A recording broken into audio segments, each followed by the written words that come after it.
ကောင်းတွေခင်းနေမောင်တစ္ဆာထားညာနဲ့ဒီအကုန်တီးွယ်မောင်မဲမြတ်တာအကြောင်းတွေပေါင်းဖို့ရာစုတောင်းပဲ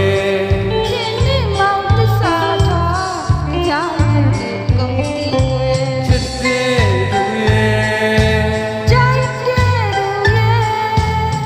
ရပတ်ပန်းရွယ်ကိုလို့သာယုံကြည်ကြအောင်ပေါင်းမမယ်သူရင်ွယ်ယောက်ျားများကပေါက်ပြားမယ်တကယ်ကြောက်အားမလို့